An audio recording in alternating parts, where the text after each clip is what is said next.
Inihag ni Vice Presidential Aspirant at Senador Bongbong Marcos na hindi niya sinadyang umiwas sa debate kahapon.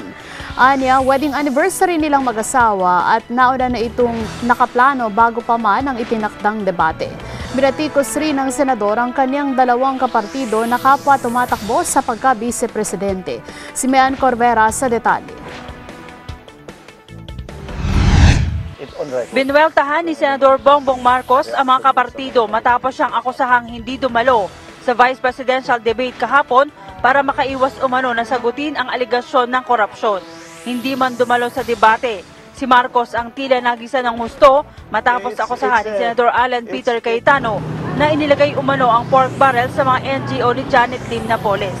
Pero sagot ni Marcos, halata naman ang agenda ng kanyang mga kalaban na pabanguhin lang ang pangalan sa publiko. We are wrong. There are certain quarters that have chosen to vehemently and with venom criticize me, my family, my history and all.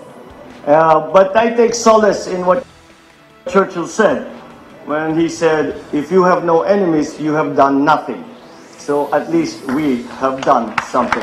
Sa isang pagtitipon kanina na dinaluhan ng karamihan sa mga kaibigan at cabinet member ng kanyang ama na si dating Pangulong Ferdinand Marcos, sinabi ng senador na sa halip na maglatag ng kanilang programa at ilahad ang kanilang gagawin para iangat ang buhay ng mga ordinaryong Pilipino, mas inuuna pa raw ng kanyang mga kalaban ang pagpapabagsak sa mga kalaban sa politika. I really believe that it is because the message of unity is one whose time has come and who is one that is natural to Filipinos. Ugali naman talaga ang ng Pilipino ay ang maging matulungin, magkaisa at mahalin ang ating kababayan. But we have strayed from that path, from our intuitive culture of being helpful, of bayanihan, because of the politics of the day. But again, I think it is well recognized by all that it is time to put the national interest before. Pero hindi raw siya apektado ng mga paninira dahil alam naman ng tao ang kanyang nagawa at naging trabaho ng kanyang ama. Remind ourselves that public service means precisely that tayo ay mga lingkod bayan, hindi tayo nandito para magpasikat, para magtaas ng sariling bangko, as we have all been trained and led in my father's administration. That time has come for us to return to the true work that is before government, the true work that is before all of us who are in government.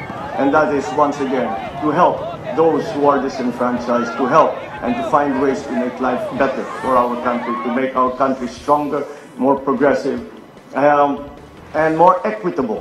Dahil sa matinding batikos at tinatanggap na kritisismo, magdodoble kayo daw siya ngayon para mas maipakilala pa ang sarili sa publiko. Marami pa raw pwedeng mangyari habang papalapit ang eleksyon at inaasahan niyang mas titindi pa ang gagawing pag-iba ng kanyang mga kalaban. Kaya mo lang naman makontrol sa buhay ang sarili mo. So they will do, the other candidates will do what they'll do. We will continue with our plan to campaign the message of unity, a message of merit and excellence and in government.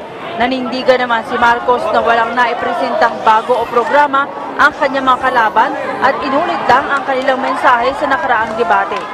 Nilinaw rin ito na hindi niya iniwasan ang debate. Matagal na raw na nakaschedule ang selebrasyon ng kanilang ika-23 wedding anniversary ng asawang si Liza Araneta Marcos bago pa man ang imbitasyon. Bukod kay Marcos, hindi rin nakasibot sa debate si Senador at Vice Presidential candidate Gringo Honasan. Para sa Eagle News, Mean Corvera, I am 1 with 25.